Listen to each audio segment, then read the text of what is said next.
guys, apa kabar kalian semua? Semoga kalian selalu sehat dan selalu dalam lindungan Tuhan. Kali ini admin lagi-lagi akan mereview film India, karena film dari negara berbahasa Telugu ini selalu memberikan kesan komedi bagi para penontonnya, sehingga tidak bosan-bosannya untuk dikulik-kulik. Film Na Peru Surya ini menceritakan seorang tentara laki-laki yang mempunyai karakter dan cita-cita tingkat tinggi untuk menggapai impiannya, yaitu dapat menjadi prajurit tentara di perbatasan India. Dia melalui tantangan yang luar biasa, karena sifatnya yang tidak bisa mengontrol emosinya dan seringkali terjadi di saat yang tidak tepat, sehingga menyebabkan dia terancam keluar dari jabatannya. Nah, tanpa basa-basi lagi, inilah alur cerita film Na Peru Surya.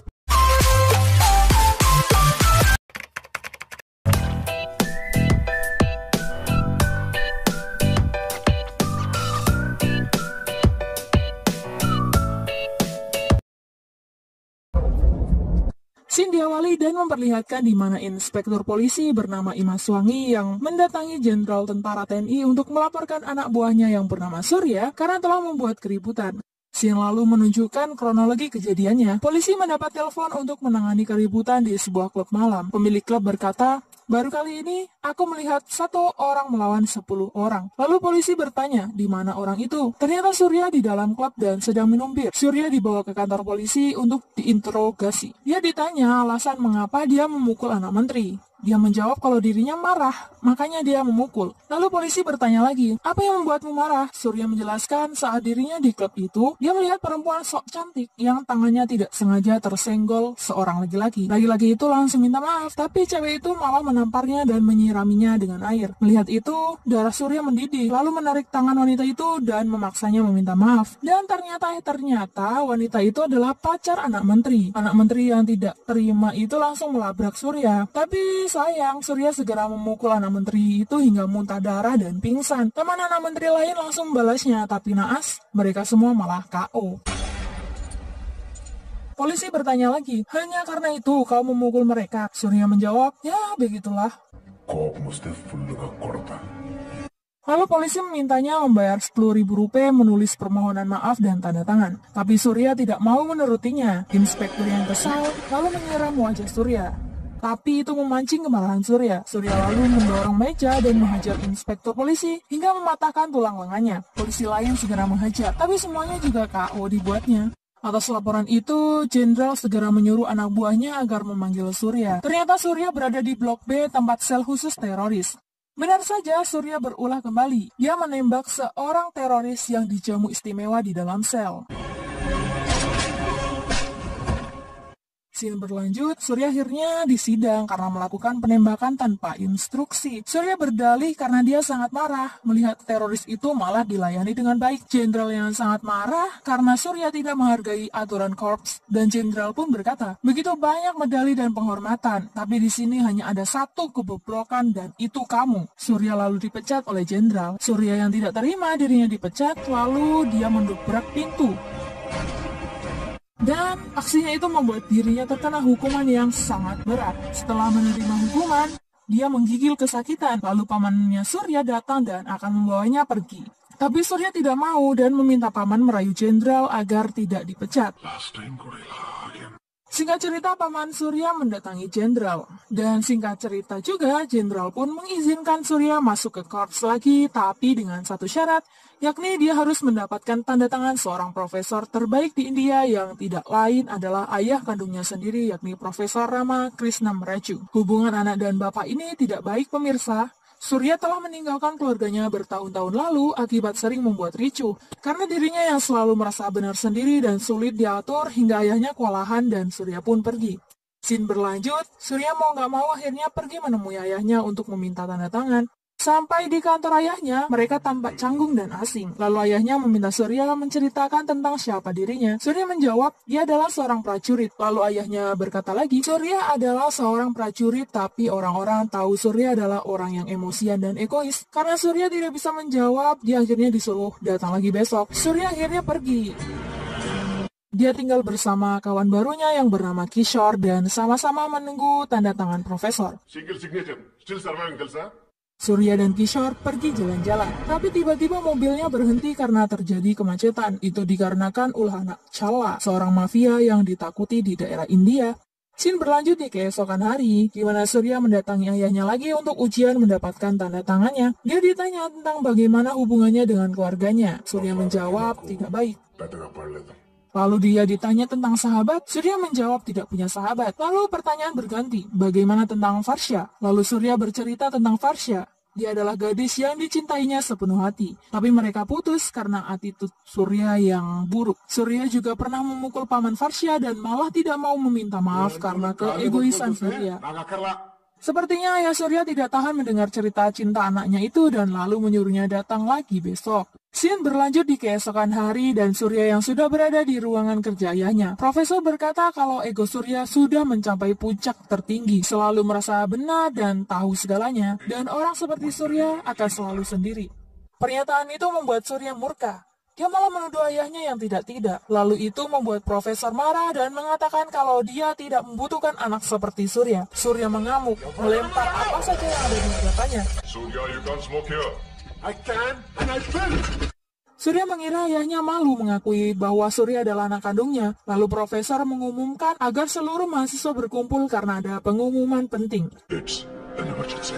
Tibalah pertemuan profesor dan mahasiswanya, lalu profesor berpidato. Dia mengatakan Surya datang kepada saya untuk meminta tanda tangan saya sebagai seorang prajurit. Yang kalian tidak tahu adalah bahwa Surya sebenarnya anak kandung saya. Kishore dan seluruh mahasiswa lainnya kaget tak menyangka. Profesor berkata kepada anaknya, kau mengoreksiku dan aku juga langsung mengoreksi diriku sendiri. Tapi berbeda dengan kamu yang tidak pernah mengkoreksi kegagalanmu sendiri. Tapi pernyataan ayahnya itu juga tidak membuat Surya sadar. Ayahnya lalu memberikan waktu 21 hari untuk membuktikan perubahan Surya agar bisa mengendalikan egonya, menjadi prajurit perbatasan yang cinta tanah air, maka dia akan menandatangani surat itu. Wah. Surya pun sepakat. I take up this challenge. Hari pertama dalam ujian keegoisan itu pun dimulai. Kini Surya mengikuti meditasi agar jiwanya agak tenang. Di sana ternyata ada Farsha. Farsha pun heran karena ada Surya di depannya. Surya juga ikut komunitas ketawa.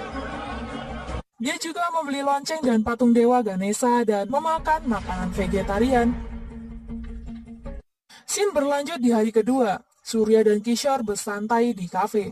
Tiba-tiba anak buah Chala berulah kembali. Semua toko pun terpaksa ditutup. Surya tak bisa melawan mereka karena terikat perjanjiannya itu. Sampainya di rumah, ibu Surya meminta tolong agar membelikan obat karena dokter tidak bisa datang. Di sini ibu Surya belum sadar kalau Surya adalah anak kandungnya sendiri, guys. Surya tanpa pikir panjang, dia langsung mencari obat itu. Membuka sendiri toko obat dan mengambilnya sendiri. Surya mengambil obat itu sebanyak 2, karena pastinya di jalan dia akan dihadang anak buah Chala, dan benar saja anak buah Chala menginjak obat itu. Surya pun segera kembali dan memberikan obat yang dia sembunyikan kepada ibu Surya. Thank you. Lalu sebagai tanda terima kasih, ibu Surya memberikan bekal untuk Surya dan dititipkan kepada suaminya itu. Dengan gengsi dan terpaksa, akhirnya profesor mengantar makanan itu. Amma పంపించిందా? Yes. నీకే పంపించింది. Ternyata ayah Surya diam-diam menulis buku tentang Surya. Tentang semua kehidupan yang Surya jalani. Saat Surya dan Kishore hendak pulang, mobil mereka dihadang anak buah Chala. Kishore pun turun. Chala dan anak buahnya naik mobil Surya. Surya terpaksa mengantar Chala dan pengikut Chala karena mobil Chala sedang error. Surya lalu melihat kekejian Chala. Dia merampas hak-hak orang yang tak bersalah. Dia juga bahkan memaksa veteran Mustafa agar mau melepaskan tanahnya. Chala berdalih jika Mustafa mau melepaskan tanahnya, maka kehidupan ekonominya akan membaik. Anak Mustafa yang bernama Anwar itu juga bisa bersekolah kedokteran. Tapi veteran itu menolak. Dia tidak akan melepaskan tanah penghargaannya yang diberikan oleh negara untuk prajurit sepertinya. Veteran Mustafa berkata, apa yang telah aku korbankan, aku akan selalu mengingatnya saat aku menginjak tanahku ini. Maka tolong jangan memintaku menjualnya. Lalu Chala mengancam veteran itu. Chala berkata, kalau aku mau, aku bisa lakukan apa saja. Tapi Mustafa memastikan tidak ada yang dapat merampas tanahnya, walaupun hanya segenggam. Dia lalu berkata lagi, sebelumnya, aku pernah mempertaruhkan nyawaku demi negeriku ini. Jika rumahku dirampas, aku percaya negara akan mengembalikannya. Chala memberi Mustafa waktu 4 hari agar mau melepaskan tanahnya dan lalu Chala pun pergi. Sampainya Surya di rumah, dia lalu curhat kepada Kishore. Surya merasa bersalah karena tidak melakukan apa-apa untuk para korban Chala. Lalu Kishore memberikan minuman dan memaksa Surya minum agar Surya sedikit tenang. Scene berpindah di keesokan hari. Surya sudah bersiap-siap akan pergi ke rumah Farsha untuk meminta restu ayah Farsha. Tapi saat dia akan menghampiri mobilnya, anak buah Chala menunggunya di luar dan menukar mobilnya dengan sepeda motor karena Chala menyukai mobil Surya. Tak disangka, Surya mengendalikan egonya dan pergi dengan motor itu. Dia mendatangi rumah Farsha dan disambut hangat oleh keluarganya. Dia juga meminta maaf kepada paman Farsha dan bersujud di kakinya, sehingga paman memeluk, mengampuni Surya dan merestui mereka berdua. Di jalan saat Surya melihat keributan, dia juga hanya ikut-ikut memvideo kejadian itu. Dia juga menyogok polisi yang menilainya. Scene lalu menunjukkan seorang veteran Mustafa yang mengadukan Chala tapi tidak ditanggapi pihak kepolisian. Dia pergi ke kantor polisi lain dan penolakan kasusnya pun selalu terjadi. Tiba-tiba berita kematian veteran Mustafa pun menyebar. Dia dianggap berkhianat karena telah bunuh diri. Anak Mustafa yang bernama Anwar membanting medali ayahnya. Dia tak kuasa atas ketidakadilan, kesedihan yang menimpa keluarganya. Anwar sangat kecewa. Ayahnya dulu perwira, tapi sekarang malah dianggap pengkhianat. Bahkan jenazah ayahnya pun tidak dihormati sedikit pun. Kakek berkata, suatu hari nanti kebenaran akan terungkap. Anwar dengan kemarahannya malah pergi meninggalkan keluarganya. Scene lalu berpindah. Profesor Rama berencana akan menemukan Surya dengan ibunya di hari persembahan dewa. Hari itu pun terjadi. Ayah Surya berkata kepada istrinya bahwa anak laki-lakinya akan datang. Sang ibu segera mencari anaknya. Dia lalu melihat ke sana kemari dan akhirnya dia menemui Surya yang sedang berdiri melihatnya. Sang ibu segera menarik tangan anaknya itu dan memasukkannya ke ruangan agar mereka berdua dapat berbicara. Ibu Surya merasa sangat kecewa dengan Surya yang tak pernah mengabari ibunya. Sang ibu berkata, itu salah ayahmu denganmu. Tidak ada kaitannya dengan aku. Kalian laki-laki memang egois. Tapi akhirnya Ibu Surya memeluk anaknya juga.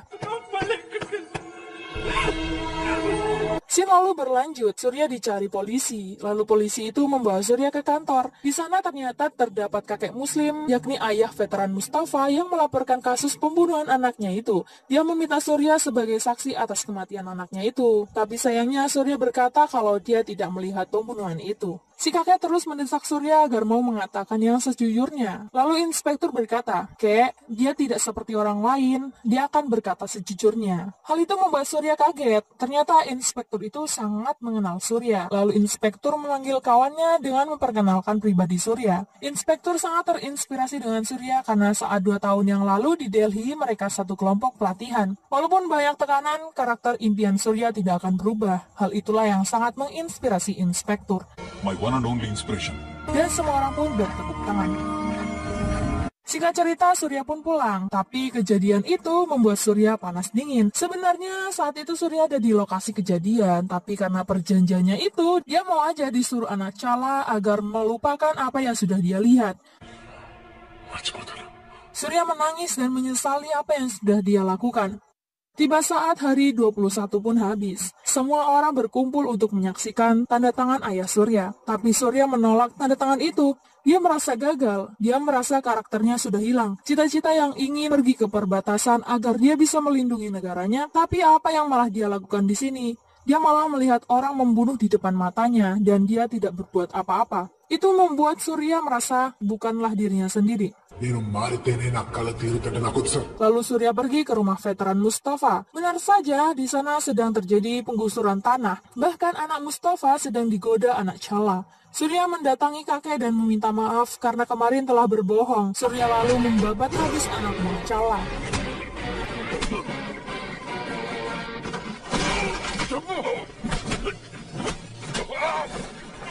Setelah itu Surya pergi ke kediaman Chala. Dia menghukum semua anak buah Chala yang telah berbuat kerusakan di negerinya. Setelah itu Surya pergi ke ruang tengah untuk bersantai. Melihat itu Chala emosi dan ingin membunuh Surya. Tapi itu tidak terjadi karena anak Chala berada di tangan Surya. Lalu Surya membuat kesepakatan dengan Chala. Dalam waktu 24 jam, Chala harus menemukan Anwar dimanapun itu. Jika terjadi sesuatu dengan Anwar, maka anak Chala yang harus menanggung akibatnya. Siaran TV untuk pencarian Anwar pun disebar. Namun Anwar tak kunjung ketemu. Ternyata Anwar menjadi anak buah penjahat. Dia diberi tugas untuk membunuh orang yang lewat itu dengan pistol. Anwar tanpa kendali menghampiri orang tua itu. Saat Anwar hendak menembak, Pak tua itu memperlihatkan foto Anwar, di mana semua orang sedang menunggu kepulangan Anwar. Anwar pun segera pulang. Dia disambut semua warga. Tapi Anwar yang marah atas ketidakadilan yang menimpa keluarganya, dia tidak menghiraukan semua orang yang datang kepadanya. Dia diam dan lalu duduk. Surya mendatangi Anwar dan duduk di dekatnya. Surya berkata, "Jika kamu merasa ini bukan tanah airmu, robek bendera ini." Anwar terkejut. Dia malah lari dan naik ke atas rumahnya. Rupanya Anwar mengibarkan bendera kebangsaan India. Semua orang pun bahagia melihat itu. Scene lalu berpindah. Ayah Surya mendatangi jenderal tentara. Dia berkata, "Untuk pertama kalinya aku bangga bahwa Surya adalah putraku. Dia membangkitkan cinta tanah air kepada semua orang." Dan akhirnya ayah Surya menandatangani surat perizinan Surya menuju perbatasan. Scene lalu berpindah lagi. Surya yang sedang merenung dan menikmati pemandangan pantai. Ayah Surya memberikan surat izin itu. Surya terharu dan berterima kasih kepada ayahnya itu. Thank you. Surya akhirnya menjemput impiannya itu dan pergi ke perbatasan hingga film ini pun berakhir.